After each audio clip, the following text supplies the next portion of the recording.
All right, checking the market watch for you right now. The Canadian dollar is down a little this morning, 98.37 cents US. London gold is off $13.60.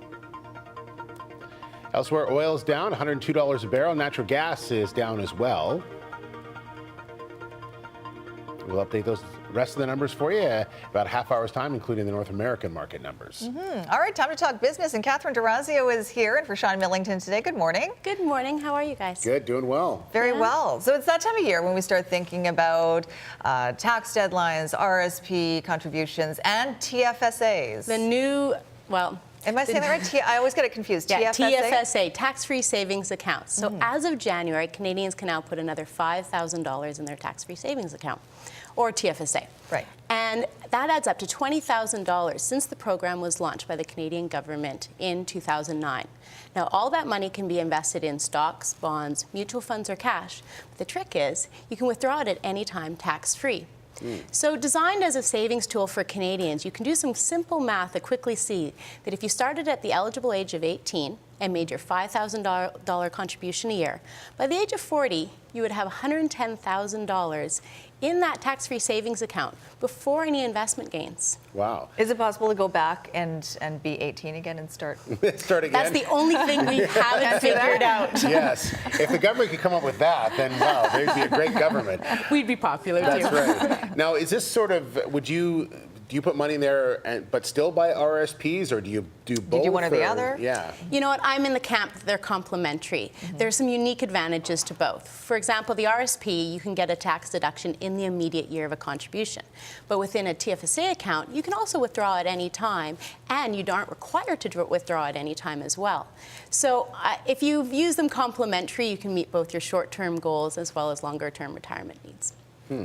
And we had talked about this in last year a little bit, that if you do withdraw money from it and you go to put that money back, that counts as a second. So Yes, a few people got caught in the last few years, and they've definitely made sure they articulate the rules a little better. So there are some strict rules around contributions and withdrawals. And simply, if you put money in a year, up to your $5,000, you can take that and any other amount you've put in out at any time. You just can't redeposit that amount until the next calendar year. Okay. They've also closed the loophole on some speculative accounts as well, or investments as well. So you want to take a look at what's still eligible. Okay. Thanks very much, Catherine. Thank you.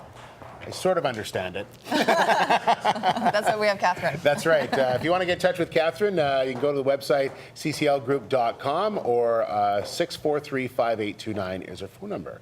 Thank you. All right, checking the market numbers for you. Beginning on the big board, New York, the Dow Jones down 18, the Nasdaq down 13, the S&P 500 is down 4. The Canadian dollar is at 98.70 cents US. London gold is up $2.40 to $1,602.90 an ounce. Oil is $102 a barrel. Natural gas is $3.02 for a million BTU.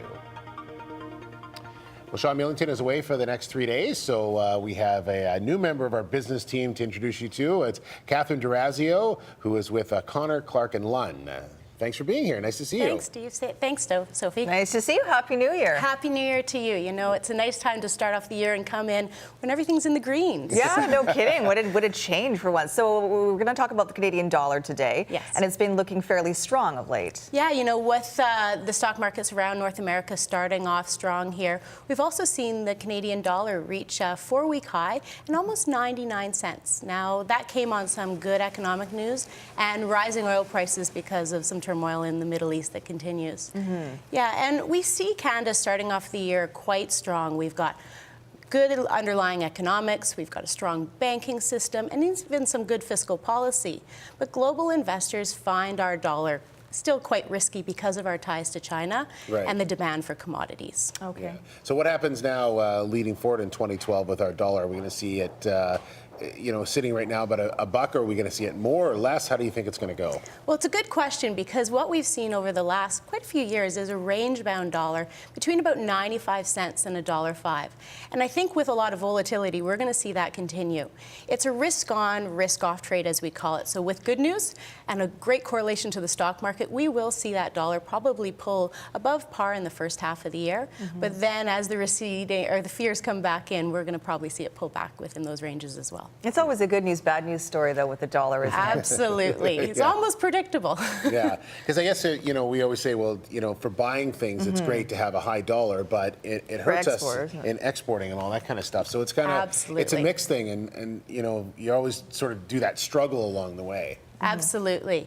Now, I think Canadians can expect a lot of the same going forward, which means that if we look fundamentally, we actually have a mirror image to what we saw at the beginning of last year. We had inflationary pressures. We also had global economies kind of peaking in global growth, whereas now we've got absolutely opposite. We've got kind of receding inflationary pressures, and we've also got constrained global growth. So that's going to change the underlying picture, but I still think we can expect those ranges to continue.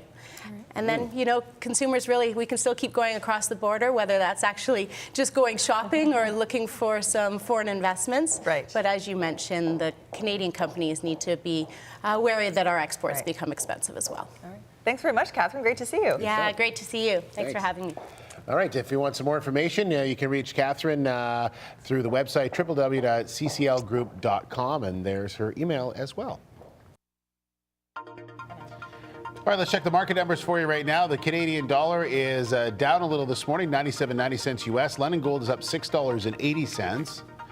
Oil is at $101 a barrel. Natural gas, $3.01 for a million BTU. All right, Catherine Dorazio is here from Connor Clark and Lund to talk business. Good morning, Catherine. Good morning. Talking about dividend stocks, and they did very well in 2011. They definitely did, and there's a lot of focus on them again because they significantly outperform. Now, that was largely due to some demographic trends that were entrenched in the market as those going towards retirement started to look for replacement income sources. Right. But then with all the fear and volatility, everyone else started to look to them too. So everyone's seeking stability and income. That's kind of where they flock to. So what are investors looking for? What they may be missing if they're keeping their eye on dividends only?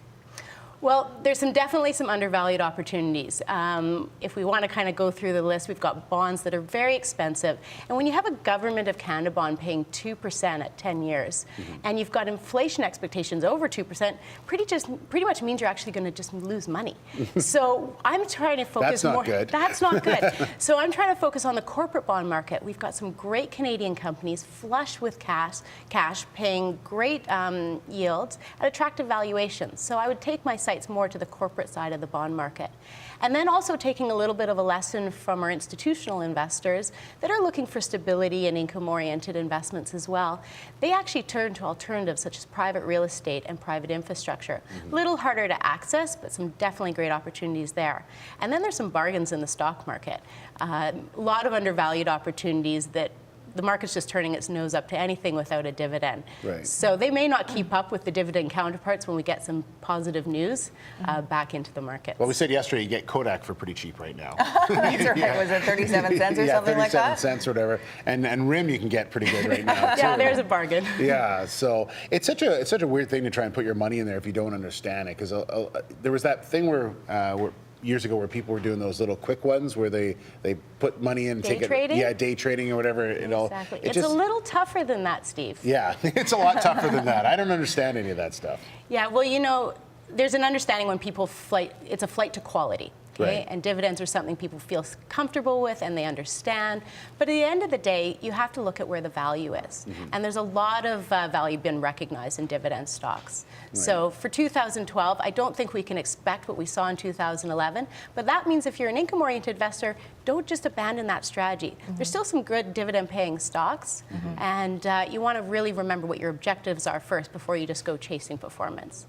Thanks very much, Catherine. Thank you very much.